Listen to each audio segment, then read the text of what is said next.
mesdames et messieurs, heureux de vous retrouver dans cette nouvelle édition du Journal du Centre de ce mardi 6 juillet 2021 sur la Centrale Togo Télévision, la torche des générations. La campagne agricole est en cours dans la région centrale et plus précisément dans la préfecture de Tchaoudjo. Quelles sont les cultures prioritaires? Quelles sont les difficultés? Quel est l'état de la main-d'œuvre locale? Quelles sont les causes et conséquences de la pénurie de la main-d'œuvre agricole dans la localité et comment y remédier? Les éléments de réponse dans cet entretien que nous avons accordé à M. Alassane Peziouezou, directeur du Centre de formation et d'insertion des jeunes du Togo, CEFIJ, basé à Sokodé. Nous l'écoutons. Les cultures prioritaires à Tchaoudjo sont celles du Togo. Il y a les céréales, il y a les tubercules et il y a les cultures autres, les cultures maraîchères.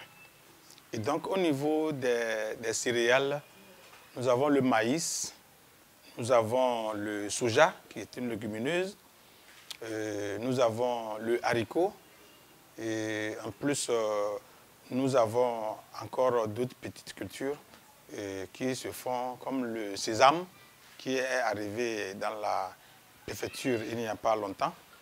C'est un fils du Togo qui est allé en Hollande et qui a ramené ce projet au Togo. Donc le sésame se produit ici.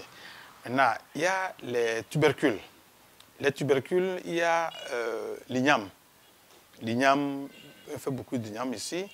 Et puis un peu les racines, le manioc. Le manioc, c'est une racine. En plus du manioc, nous allons maintenant parler des cultures pérennes. Les grandes cultures, c'est les fruitiers. Parmi les fruitiers, nous avons ce que nous consommons nous-mêmes. Il y a la mangue, le manguier donc, le manguier, l'oranger, le citronnier, le pamplemoussier, l'avocatier.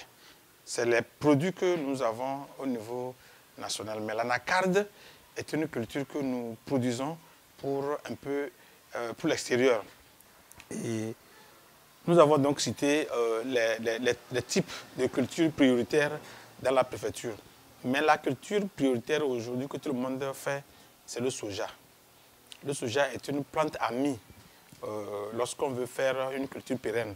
Lorsqu'on veut planter le manguier, l'anacardier, le cocotier, le citronnier, etc., on ne peut pas récolter la même année. Et donc, il y a ce qu'on appelle les plantes amies qui permettent d'entretenir le sol. Donc, c'est le soja, c'est le maïs, c'est le haricot, bien l'igname. Donc, voilà un peu ce que je peux dire par rapport aux cultures prioritaires à Sokodé, dans Tchaoudjo. La première difficulté, c'est Dame Nature. Nous sommes au vent, au gré et au vent de la nature. Quand il ne pleut pas, on ne sème pas et on ne plante pas. Vous allez vous rendre compte que par avant, par les anciens moments, entre juin et juillet, il y a le maïs des plateaux. Hao, Moyen-Monon, qui nous envoient leur maïs ici parce qu'ils ont la première saison déjà en février. Mais les aléas climatiques ont fait que cette année, il n'y a pas le maïs dans la zone des plateaux. Et donc, nous aussi, ça nous a affectés. Vous allez voir que le bol du maïs est déjà à 800. C'est parce que le maïs des plateaux n'a pas réussi. OK, maintenant, nous sommes aussi affectés parce que les pluies qui devaient arriver plus tôt ne sont pas arrivées au moment où on les attendait. Et donc, cette année, par exemple, le sésame, c'est-à-dire le sésame que les femmes utilisent pour faire la sauce, en Côte-Couleur, on l'appelle cochodo, n'est pas produit à temps. Lorsqu'on devait le produire, il y a des grosses pluies qui sont arrivées. Et donc, il n'a pas produit. La bien germée, mais il n'a pas produit. Donc, voilà, nous sommes aux aléas, nous sommes victimes des aléas climatiques. Maintenant, il faut que la pluie continue. Si la pluie ne continue pas, on peut avoir les céréales, mais on aura des problèmes pour les plantes pérennes. Et parce que pour un manguier, ou bien un oranger, ou citronnier, ou encore un anacardier, il lui faut au moins 4-5 mois de pluie. La grande difficulté, la seconde grande difficulté, j'avais parlé des aléas climatiques, c'est la main-d'œuvre. La seconde difficulté, c'est la main-d'œuvre. Moi qui vous parle même, je n'ai pas encore fait 2 hectares, alors que je dois aller jusqu'à 10 hectares. Et donc, la main-d'œuvre est un problème récurrent. À tout moment, nous faisons face à cela parce que le problème fondamental, c'est les élèves. Et cette année, les examens ont été avancés. Ou bien reculés, on dit, reculés. On doit les faire, on les a fait. On vient de finir le bac 1, on n'a pas encore fait le bac 2. Or, quand on faisait dans le temps normal les examens de BPC, de bac 1 et de bac 2, nous avons la chance d'avoir les élèves qui font le manœuvrage pour préparer la rentrée prochaine. Et donc cette année, c'est un problème sérieux. Et la plupart des gens ne veulent pas aller au champ. Et ils préfèrent aller faire le Z, c'est-à-dire la moto, et avoir tout de suite le soir 5 7 000. Il n'a plus besoin de cultiver. Donc la seconde difficulté, c'est la main-d'œuvre. La troisième grande difficulté, c'est l'outil de travail. L'outil de travail, c'est avec quoi nous utilisons pour faire la culture.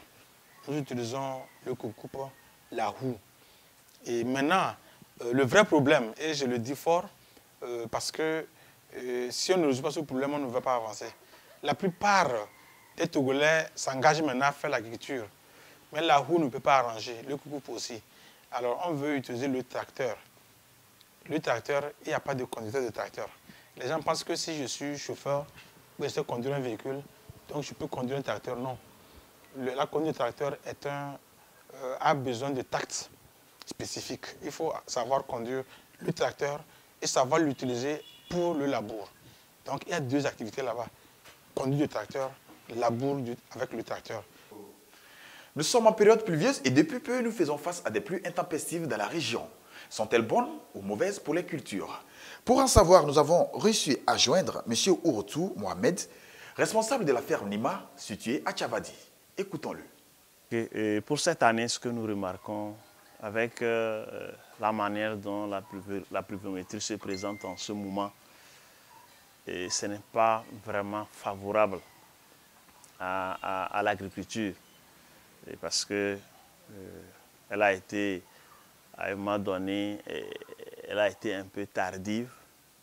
Et telle qu'elle se présente en ce moment, on n'est pas sûr qu'elle va vraiment aider pour l'agriculture. Donc c'est vraiment un problème. C'est dans ce mois de juillet qu'aura lieu la fête de Tabaski. Où en sont les préparatifs à Sokodé? Quelle est la signification de cette fête pour le monde musulman? Nous vous fournirons des éléments de réponse dans nos prochaines éditions. Eh bien, mesdames et messieurs, c'est la fin de cette édition. Merci à vous de l'avoir suivi. Bonsoir chez vous. N'oubliez pas de rester fidèle à la Centrale Togo Télévision, la torche des générations. Bye bye.